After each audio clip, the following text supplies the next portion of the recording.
The Russian Institute for Strategic Studies received a high-ranking delegation of the National Security Council of India, headed by the Deputy National Security Advisor, the head of the Secretariat of the National Security Council, Arvind Gupta. The meeting of the RIS director with members of the delegation and seminar with the participation of leading experts of the institute were held.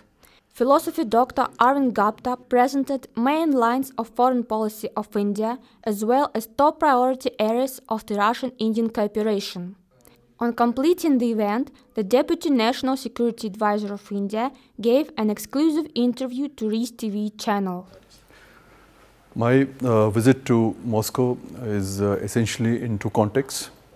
We are having discussion with the officials of the Russian Security Council, which is a part of our regular discussions between the security councils of the two sides. We will also be visiting, participating in the Arctic Forum, which is going to take place a few days from now.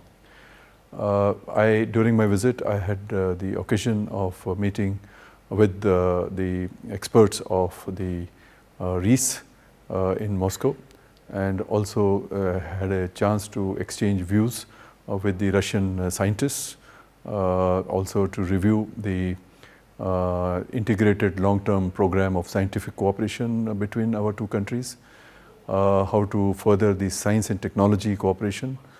We also had a chance to interact with some of the social scientists and some media experts on the present status of Indo-Russian relations, in the context of the developments both at the international level and also in the regional context.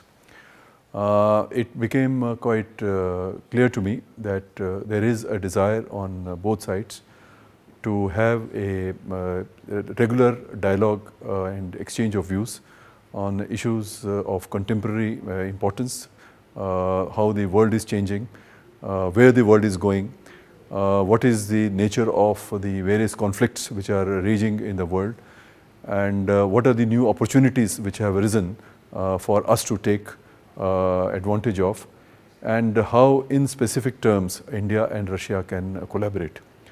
And it became clear to me again that there is a need for a regular exchange, not only at the official levels but also amongst our experts between the strategic communities of both sides. This could be a wide-ranging discussion on global issues, on regional issues, and on several thematic issues. And in the thematic issues, we found that there is a possibility of exchanging views on the great issue of our time, that is terrorism, and what are the approaches that both India and Russia could adopt to counter terrorism. So that's one set of issues that we discussed.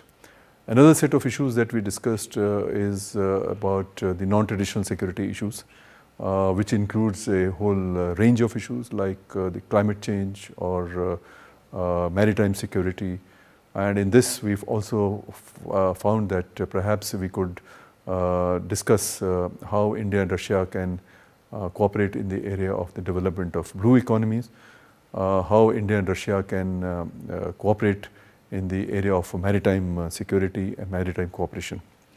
So this is the nature of the discussions we had. But one very interesting area which we have not looked at earlier in some detail, but which we can now, is the issue of cooperation amongst the Arctic region. India, as you know, has become a observer member of the Arctic Council a few years ago. India has a fairly extensive experience of polar research. We have been in a party to the Svalbard Treaty of 1922, and India has a permanent research station both in the Arctic as well as the Antarctic. And we have been doing this polar research for the last 40 years or so. And we know Russia is a very advanced country in the Arctic matters. You have a strong policy of the development of the northern regions. And I think there was a possibility that India and Russia could cooperate in this area. Particularly in the context of climate change, there is a link between the Arctic melting of the ice in the Arctic Sea and the melting of the glaciers in the Himalayas and how it impacts the monsoon currents. So there are some large issues of scientific nature and technical nature which I think we could discuss. We could also exchange views on exchange of best practices, capacity building, training, etc. So I think there's a whole lot of new areas which are coming up, and this is what during this visit we will be discussing with our counterparts as well as with others.